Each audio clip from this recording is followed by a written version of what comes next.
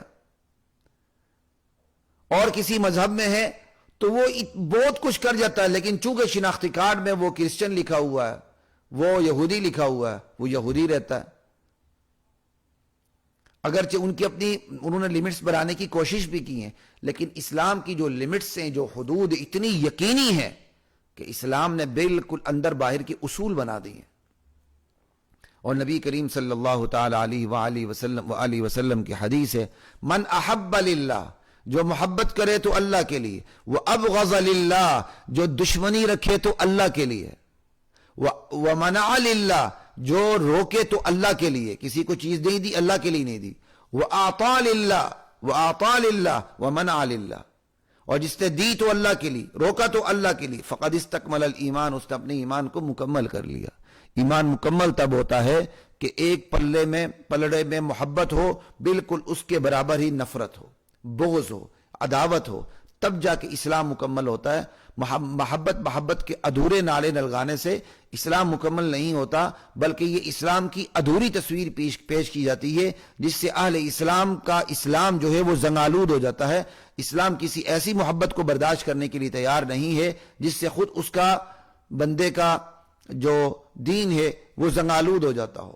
اب سوال جو پیدا ہوتا ہے، جو میں نے اس کے بالکل ابتدا میں سوال کیا تھا، لوگ سوال کر دیتے ہیں جب آپ کافروں سے دوستی نہیں رکھیں گے، محبت نہیں رکھیں گے تو آپ تبلیغ کیسے کریں گے؟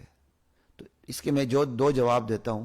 ایک جواب وہ حضرت ابراہیم علیہ السلام والی جو آیت میں نے سامنے پڑھی، ابراہیم علیہ السلام اپنی قوم سے کہتے ہیں کہ اے میری قوم، ہمارے اور تمہارے درمیان عداوت آ چکی ہے، دشمنی آ چکی ہے، بیر آ چکا ہے، بغض آ چکا ہے، جب تک تم اللہ پر ایمان نہیں لاتے۔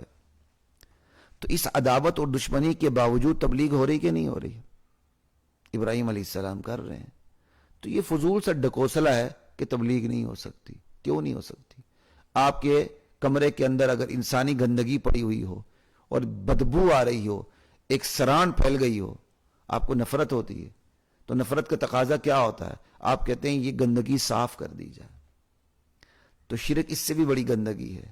آپ کو شرک کی سران محسوس ہوتی ہے، ماحول متعفن ہو رہا ہے، آپ کو نفرت ہوتی ہے اس سران سے بھی اور سران پھیلانے والے سے بھی، لیکن آپ کا طریقہ کیا ہوتا ہے؟ اس سران کو آپ صاف کر دیتے ہیں، اس تعفن کو آپ صاف کر دیتے ہیں، شرک کے تعفن کو آپ صاف کر دیں، کوئی مسئلہ نہیں تبلیغ میں۔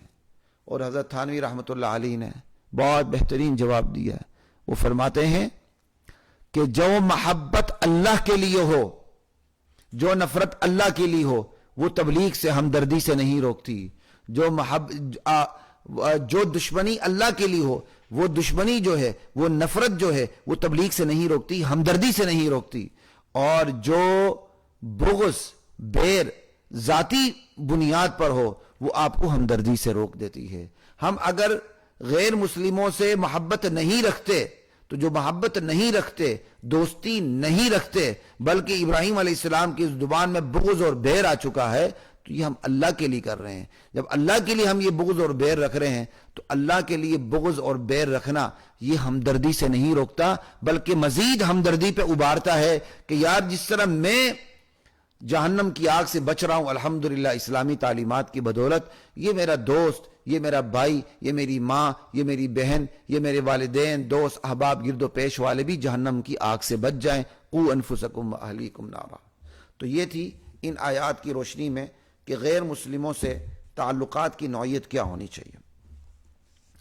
آگے سورۃ المائدہ کی آیت نمبر 35 ہے، یا ایھا الذین آمنوا اتقوا اللہ، ایمان والو اللہ سے ڈرتے رہو، وابتغوا الیہ الوسیلہ، اور اس کی بارگاہ میں وسیلہ تلاش کرو۔ چونکہ وسیلے کا لفظ اردو میں بھی ہم استعمال کرتے ہیں تو اس کے اندر غلط فہمی پیدا کی جاتی ہے۔ ہاں جی وسیلہ تلاش کرو، چھت پہ چڑھنا ہو تو سیڑھی لگانی پڑتی ہے، یہ کرنا ہو تو یہ کرنا پڑتا ہے۔ سوال یہ چھت پہ چڑھنا ہی نہ ہو تو پھر سیڑھی لگانے کی ضرورت کیا پیش آئی؟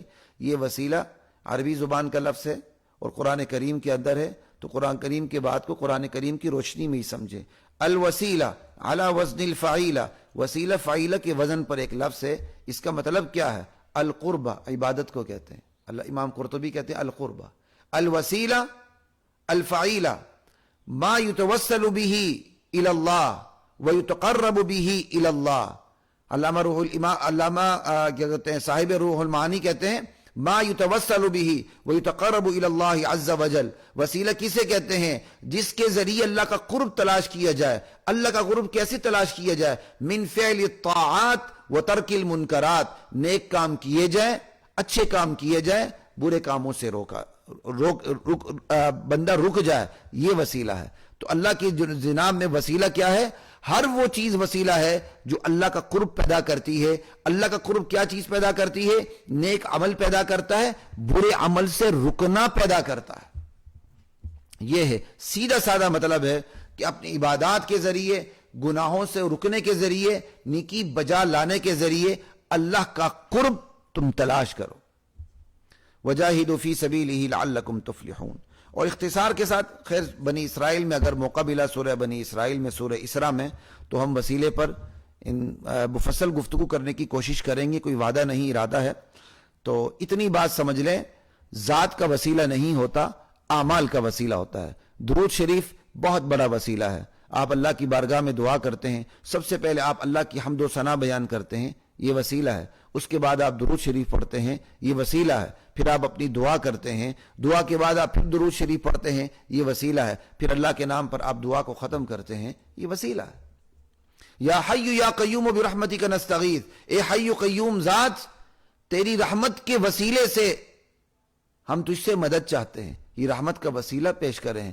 یا رحیم، اے رحیم رحم کرنے والے تیرے رحم کا وسیلہ، یا کریم تیرے کرم کا وسیلہ۔ وَلِلَّهِ الْأَسْمَاءُ الْحُسْنَى فَادْعُوهُ بِهَا، اچھے نام اللہ کو جچتے ہیں، ذاتی نام، صفاتی نام، اللہ کو اس کے ناموں کا وسیلہ دے کے پکارو۔ سب سے بہترین وسیلہ اللہ کی بارگاہ میں خود اللہ کے صفاتی ذاتی نام ہے۔ یا اللہ تو اللہ ہے، تجھے تیری بارگاہ میں الوہیت کا واسطہ، تیرے کرم کا واسطہ، تیرے رحم کا واسطہ، تیرے عفو درگزر کا واسطہ۔ اللہم انک عفو تحب العفو فاعف عنی، اس دعا کے اندر اللہ کے سامنے اللہ کی جو معافی کی صفت ہے، درگزر کا جو اللہ کا رویہ ہے، اس کا واسطہ دے کر ہم اللہ سے کیا کہتے ہیں؟ دعا مانگ رہے ہیں۔ جہاں تک ذات کا وسیلہ ہے، ذات کا وسیلہ بہرحال کہیں بھی ثابت نہیں ہے، لیکن جہاں ہم ذات کا لفظ استعمال کرتے ہیں تو علماء ذات سے بھی دراصل عمل کا وسیلہ ہی مراد لیتے ہیں۔ جیسے کہتے ہیں جی نبی علیہ السلام کا وسیلہ، تو کیا مطلب ہے؟ اس کو درست کرنے کا طریقہ یہ، نبی علیہ السلام کا وسیلہ کیا مطلب؟ یا اللہ ہم تیری بارگاہ میں نبی علیہ السلام سے جو ہمیں محبت ہے، اس محبت کو پیش کرتے ہیں۔ تو جو نبی علیہ السلام سے محبت ہے، یہ خود ایک نیک عمل ہے، یہ بہت بڑا وسیلہ ہے، اور اس وسیلے سے دعا مانگنی چاہیے۔ لیکن بہتر یہ کہ الفاظ اتنے مجمل نہ ہوں، بلکہ ذرا کھول کے کہیں، یا اللہ تعالیٰ ہمیں تیرے نبی کریم صلی اللہ علیہ وسلم سے محبت ہے، یا اللہ تعالیٰ تیری بارگاہ میں اس محبت کا واسطہ، اس طرح کہا کریں۔ لیکن اگر تیرے یا اللہ نبی کا وسیلہ، تو یہ بڑا مبہم سے ہو جاتا ہے، اس کے اندر ذات کے وسیلے کا ابہام پیدا ہوتا ہے۔ تو علماء اس کو دور کرنے کے لیے کہتے ہیں یہ ہم نے ان شارٹ کہا ہوا ہے نبی کا وسیلہ، دراصل نبی کے وسیلے سے مراد یہ ہوتی ہے نبی سے محبت کا وسیلہ۔ خیر میں نے جو آپ کو بات بتا دی، اللہ کی بارگاہ میں سب سے بڑا جو وسیلہ ہے وہ خود اللہ کے ناموں کا وسیلہ ہے، اور یہ قرآن کریم میں کوئی ایک آیت ایسی نہیں ملتی اللہ نے اپنے علاوہ کسی اور کے بارے میں کہا ہو فلاں کا وسیلہ دے کے مجھے پکارو، بلکہ اللہ تعالیٰ نے کہا مجھے میرے ناموں کا واسطہ دے کر مجھے پکارو، وَلِلَّهِ الْأَسْمَاءُ الْحُسْنَى فَادْعُوهُ بِهَا، اچھے نام اللہ کو جچتے ہیں، جب بھی تم اللہ کو پکارو ان ناموں کا وسیلہ دے کے اللہ کو پکارو۔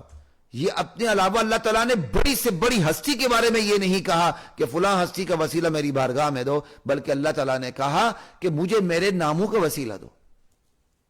اور پھر سب سے بہترین جو دعائیں ہیں اور سب سے جو بڑھیا اور برتر دعا ہیں وہ متفق علیہ اتفاقی بات ہے، وہ قرآن کریم کی دعائیں ہیں۔ قرآن کریم کے اندر امام الانبیاء کی دعا ہیں، انبیاء کی دعائیں، آپ حیران ہوں گے تمام کی تمام تر دعائیں براہ راست ہیں، اس میں کسی مخلوق کا کوئی وسیلہ نہیں ہے۔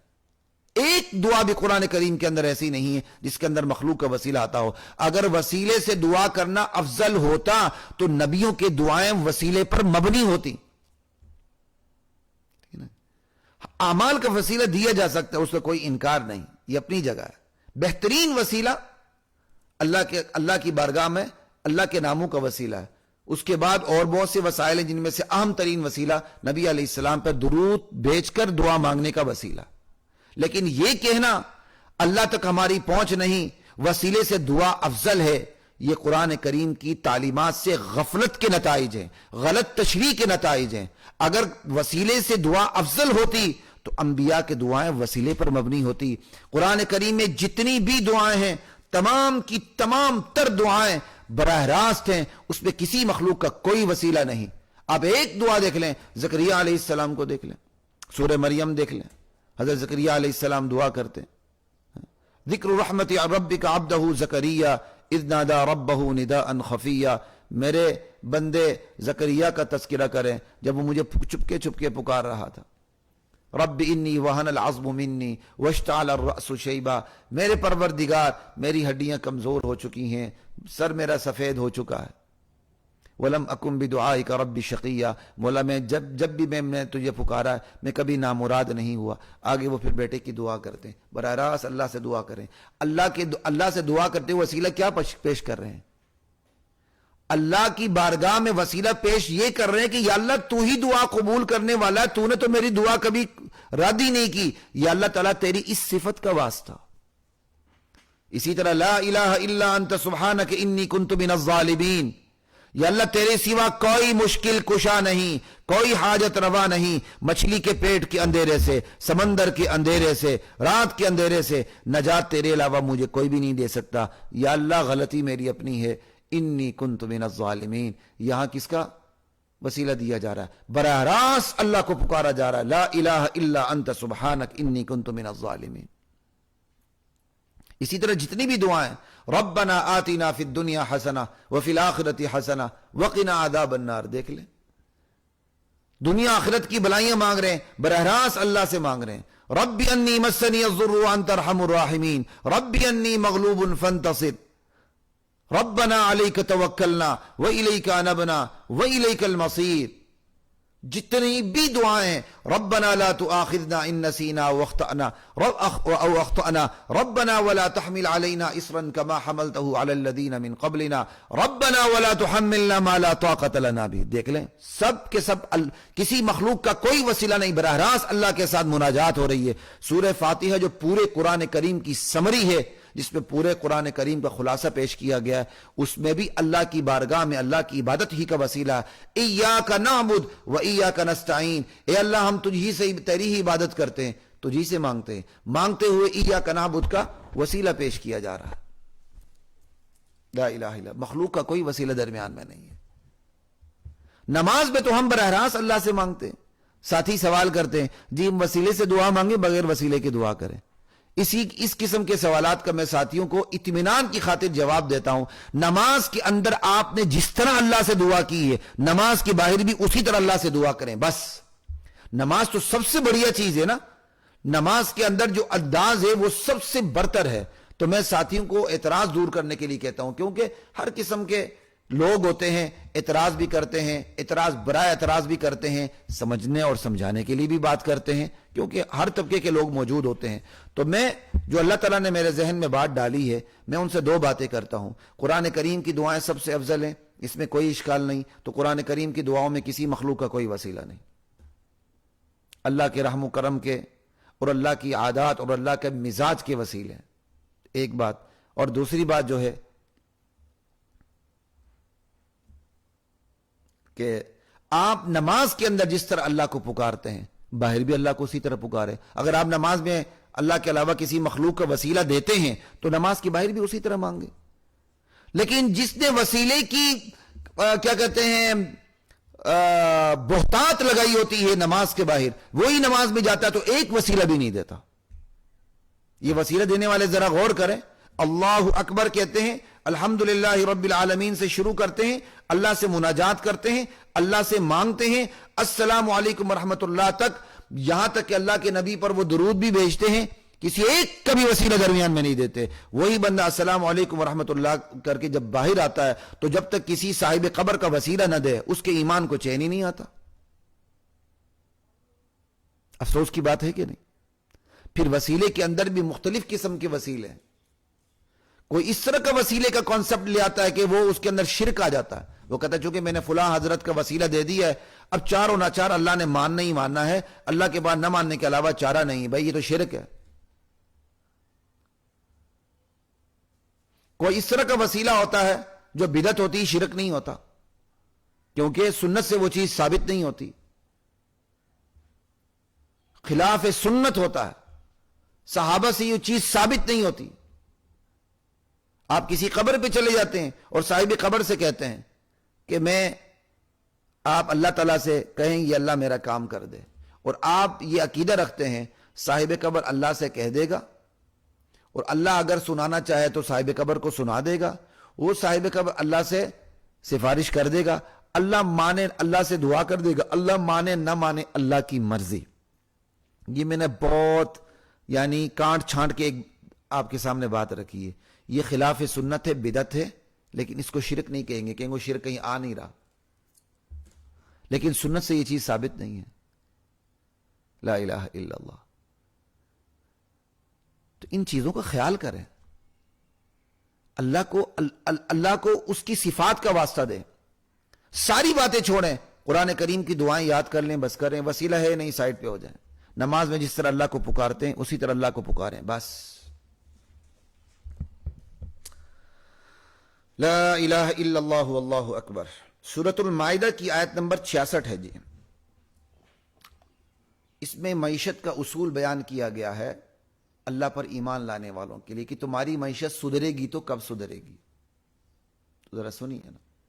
وَلَوْ أَنَّهُمْ أَقَامُوا التَّوْرَاةَ وَالْإِنْجِيلَ، اگر یہ اہل کتاب اپنی زندگیوں میں، اپنے معاشرے میں، اپنی ریاست سیاست کے اندر تورات کے احکام کو نافذ کرتے، انجیل کے احکام کو نافذ کرتے، لَأَكَلُوا مِن فَوْقِهِمْ، اوپر سے بھی کھاتے، آسمان بارشیں برساتا، وَمِن تَحْتِ أَرْجُلِهِمْ، نیچے سے بھی کھاتے، زمین اس بارش کو جذب کر کے فصلوں کی پیداوار باہر نکالتا، رزق اوپر سے بھی برستا، نیچے سے بھی کیا کہتے ہیں رزق نکلتا۔ منہم امت مقتصدہ۔ یہ اللہ تعالیٰ اہل کتاب کے حوالے سے مجھے اور آپ کو سمجھا رہے ہیں کہ ہماری معیشت کب سدھرے گی؟ ہماری معیشت تب سدھرے گی جب اس ملک میں، جو پاکستان کا مطلب کیا، لا الہ الا اللہ، ہم نے قرآن دکھا کر یہ ملک لیا، ہم نے پاکستان کا مطلب کیا لا الہ الا اللہ کہہ کر یہ ملک لیا، جیسا کہ ہمارا دعویٰ ہے، ٹھیک ہے۔ پاکستان کا مطلب کیا لا الہ الا اللہ، اسی پاکستان میں آج اسلام نافذ نہیں ہے۔ ہر آنے والے حکمران کوئی بھی آ جائے، قرض کم ہونے کی بجائے بڑھ جاتا ہے۔ اس سے بڑی بدقسمتی اور کیا ہوگی خواتین و حضرات؟ ہم قرض لے کر سود کی قسط ادا کرتے ہیں، قرض لے کر سود کی قسط ادا کرتے ہیں۔ آپ اندازہ کریں اس سے بڑی بدقسمتی اور کیا ہوگی؟ اللہ اور اس کے رسول سے جنگ کر کے ہم سمجھتے ہیں ہم کامیاب ہو جائیں گے۔ ہم لوگوں کو تھوڑی بہت سہولتیں دے کے، موٹر ویز بنا کے، ایئرپورٹس بنا کے، یہ بنا کے، وہ بنا کے ہم سمجھتے ہیں ہم کامیاب ہو جائیں گے. این خیال استو محال استو جنون، کبھی بھی کامیابی نہیں مل سکتی جب تک قرآن کو ہم نافذ نہیں کرتے. اگر ہم نے قرآنی تعلیمات کو نافذ کر دیا، رزق کی وہ برسات اللہ برسا دے گا جو ہمارے وہم و گمان میں بھی نہیں ہوگا. سورۃ الاعراف کی آیت نمبر 96 ہے، وَلَوْ أَنَّ أَهْلَ الْقُرَىٰ آمَنُوا وَاتَّقَوْا لَفَتَحْنَا عَلَيْهِمْ بَرَكَاتٍ مِّنَ السَّمَاءِ وَالْأَرْضِ. اگر یہ بستی والے ایمان لے آتے، تقوی اختیار کرتے، لَفَتَحْنَا عَلَيْهِمْ بَرَكَاتٍ مِّنَ السَّمَاءِ وَالْأَرْضِ، ہم آسمان و زمین سے ان پر برکتوں کے دروازے کھول دیتے. برکتوں کے دروازے کھول دیتے. کسی چیز میں برکت سب سے بڑی چیز ہوتی ہے. فلما نسوا ما ذکروا به فتحنا علیہم ابواب کل شیء. جب ان لوگوں نے نصیحت کو بلا دیا تو ہم نے ان پر ہر چیز کے دروازے کھول دیے. اللہ نے یہ نہیں کہا برکت کے دروازے کھولے. آپ یہ دیکھیں، اللہ پہلے کہتے ہیں اگر بستی والے ایمان لاتے تو ہم ان پر برکتوں کے دروازے کھول دیتے آسمان و زمین کے. اور سورۃ الانعام کی آیت نمبر 44 میں اللہ فرماتے ہیں کہ جب قوم نصیحت کو بھول گئی تو ہم نے اس پر ہر چیز کے دروازے کھول دیے. برکت نہیں کھولی، ہر چیز کے دروازے کھول دیے. بہت کچھ ملا لیکن برکت نہیں تھی اس میں. بڑی بڑی عالیشان بلڈنگیں، تہذیب و تمدن، سلطنتیں، وسعتیں، سب کچھ، لیکن برکت نام کی کوئی چیز نہیں. حتی اذا فرحوا بما اوتوا، یہاں تک کہ جو اللہ تعالیٰ نے انہیں چیزیں دی تھیں، برکت نہیں دی تھی، سہولیات دی تھی، تعیشات دی تھی، ضروریات پوری کی تھی، برکت نام کی کوئی چیز نہیں تھی. اللہ کہتے ہیں حتی اذا فرحوا بما اوتوا، جو نعمتیں ان کو دی گئی تھیں ان پر جب وہ بدمست ہو گئے، اخذناہم بغتۃ، ہم نے اچانک ان سب کو دبوچ لیا. فاذا هم مبلسون، وہ تو بالکل مایوس ہو کے رہ گئے. فقطع دابر القوم الذین ظلموا، یوں اللہ نے ظالم قوم کی جڑ کاٹ کے رکھ دی، یوں ظالم قوم کی جڑ کاٹ کے رکھ دی گئی. والحمد للہ رب العالمین، شکر اللہ کا. اب شکر اللہ کا اس سے جڑتا کیسے ہے؟ ظالم قوم کی جڑ کاٹ دی گئی. والحمد للہ رب العالمین، ظالم قوم کو کی جڑ کاٹنے کی طاقت بھی صرف ایک اللہ کے پاس ہے. یہ ہے الحمدللہ کا یہاں ترجمہ. لا الہ الا اللہ. آگے چلتے ہیں جی. سورۃ الانعام کی آیت نمبر 167 ہے، یا ایھا الرسول بلغ ما انزل الیک من ربک. اے رسول، جو پیغام آپ کو دیا گیا ہے، جو آپ پہ اتارا گیا ہے، آپ اسے پہنچائیں. وَإِن لَّمْ تَفْعَلْ، اگر آپ نے یہ کام نہیں کیا، فَمَا بَلَّغْتَ رِسَالَتَهُ، پھر آپ نے رسالت کا حق ادا نہیں کیا، پھر آپ نے اللہ کا پیغام نہیں پہنچایا. وَاللَّهُ يَعْصِمُكَ مِنَ النَّاسِ، پیغام پہنچانے پر مخالفتوں کی جہاں تک بات ہے تو اللہ آپ کو بچائے گا. وَاللَّهُ يَعْصِمُكَ مِنَ النَّاسِ، اللہ بچانے والا ہے. یا حضرات محترم، اتنی ہی بات کرنی ہے. یا حضرات محترم، اتنی ہی بات کرنی ہے.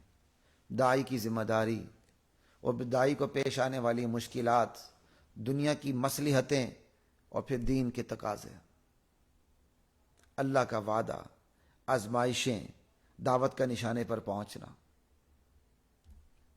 داعی کی ذمہ داری ہوتی وہ دعوت کو پہنچائے، دو ٹوک بے لاگ بے لچک، وہ مخالفت کی پرواہ نہ کرے. لوگ گالیاں دیتے ہیں یا الفاظ کے گلدستے پیش کرتے ہیں یا اپنی جان نچھاور کرتے ہیں.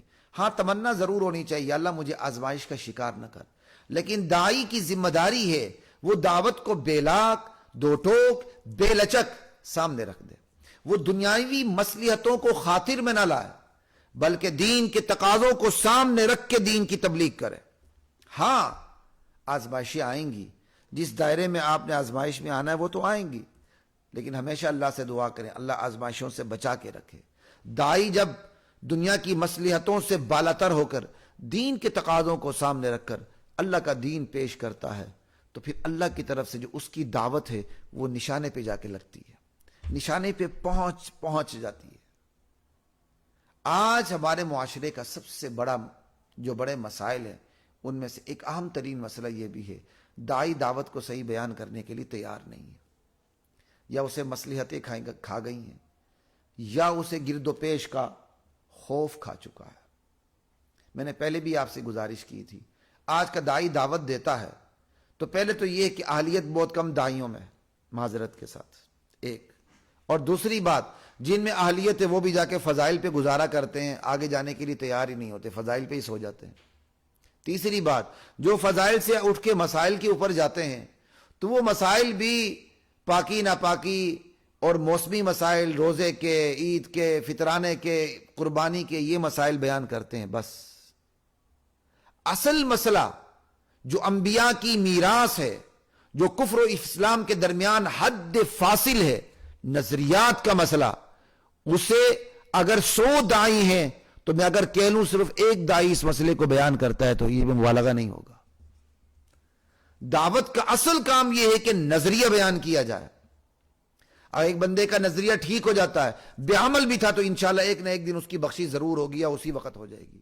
لیکن اگر آپ نے نماز، روزے، طہارت یہ سب کچھ سکھا دیا اور جہاں بات آ گئی عقیدے کی، نہیں کسی کی دل آزاری نہیں کرنی ہے، اور آپ کی دعوت نہ دینے کی وجہ سے وہ شخص بدعت کی موت مرا، شرک کی موت مرا، تو اس کا گناہ اپنی جگہ، کیا آپ بچیں گے اس سے؟ کیا میں اور آپ بری ذمہ ہوں گے اس سے؟ 50 سال سے لوگ ہمارے پیچھے ہمارے بیانات سنتے ہیں، ہماری تقریر سنتے ہیں، ان کو اتنا پتہ نہیں ہوتا کفر کیا ہے، شرک کیا ہے، بدعت کیا ہے، سنت کیا ہے۔ یہ مولوی صاحب کی پکڑ نہیں ہوگی۔ تو مولوی صاحب کو چاہیے کہ وہ اپنی صرف تنخواہ کھری نہ کرے، بلکہ اس کے سننے والے پہلے ہی اس کی تقریر 10 منٹ کی سن کے اندازہ لگ، انہیں پتہ چل جائے نظریہ کس کو کہتے ہیں۔ آج سب سے بڑا مسئلہ یہ ہے، نظریہ بیان نہیں ہوتا، اور نظریے میں بھی نظریہ توحید تو بالکل ہی بیان نہیں ہوتا۔ اللہ کی توحید سب سے مظلوم ہے اس دھرتی پر، اور ہمیشہ سے رہی ہے، اور اللہ کی توحید ہی انبیاء کی میراث ہے۔ پورے قرآن کریم کو دیکھ لیں آپ، کوئی ایسا رکوع نہیں، کوئی ایسا صفحہ نہیں جو اللہ کی توحید سے خالی ہو۔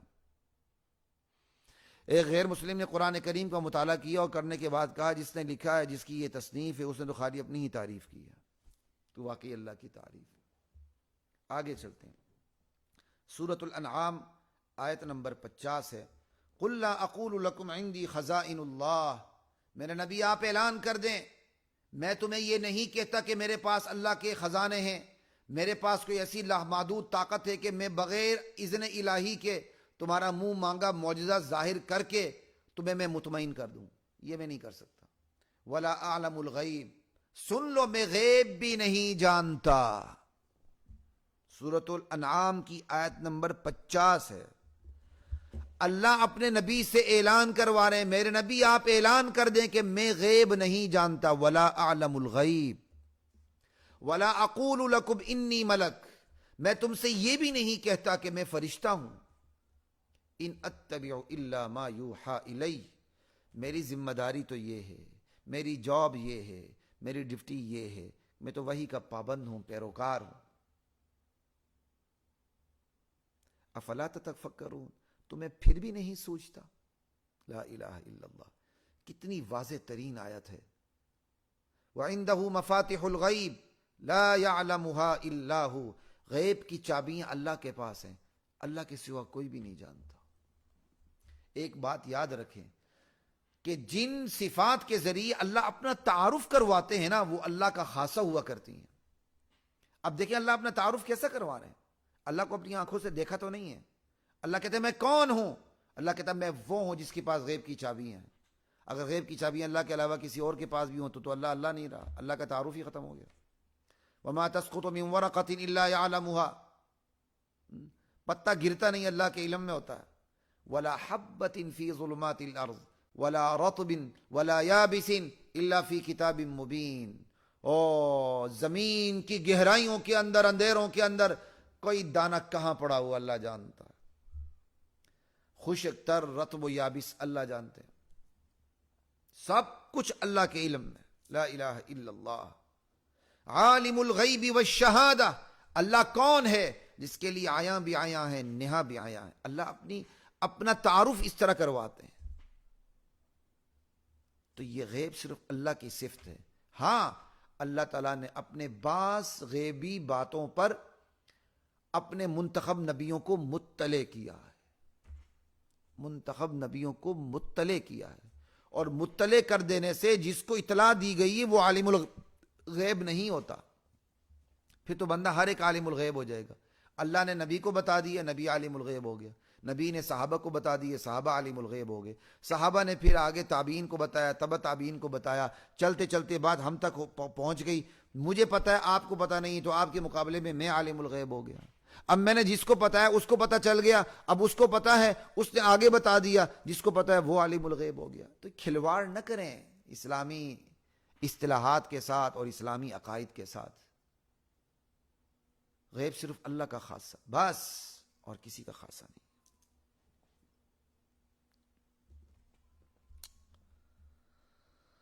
سورۃ الاعراف کی آیت نمبر 23 سے میں اسی پر بات کو ختم کرتا ہوں. ربنا ظلمنا انفسنا وان لم تغفر لنا وترحمنا لنکونن من الخاسرین. اے ہمارے پروردگار، ہم نے اپنی جانوں پہ ظلم کیا، اگر تو نے ہماری بخشش نہیں کی اور ہم پہ رحم نہیں کیا تو ہم تو خسارہ پانے والوں میں سے ہو جائیں گے. دیکھیں یہ آیت جو ہے، آدم علیہ السلام سے ایک لغزش ہوئی، نہ گناہ کبیرہ تھا نہ گناہ صغیرہ تھا، لغزش ہوئی. اللہ تعالیٰ نے پھر فتلقى آدم من ربہ کلمات فتاب علیہ. اب اس لغزش کی معافی اللہ سے مانگنی ہے، وہ کلمات بھی اللہ نے سکھا دی ہے. وہ کلمات سورہ اعراف کے اندر آیت نمبر 23 میں ہے. لوگوں نے مشہور کیا ہوا کہ آدم علیہ السلام نے پتہ نہیں حضور کا واسطہ دیا تھا یا کس کا واسطہ دیا تھا. انا للہ و انا الیہ راجعون. آدم علیہ السلام نے جس طرح دعا کی ہے، جن الفاظ سے کی ہے، وہ الفاظ سورہ اعراف میں موجود ہے، آیت نمبر 23 ہے. اور سورہ بقرہ کے اندر شروع میں اللہ تعالیٰ نے کہا ابتدائی رکوعات میں کہ اللہ تعالیٰ نے اپنے بندے آدم کو وہ کلمات سکھا دیے جس کے ذریعے آدم نے اللہ سے معافی مانگی اور اللہ تعالیٰ نے پھر معاف کر دیا. وہ کلمات سکھائیں، وہ سورہ اعراف میں آیت نمبر 23 ہے.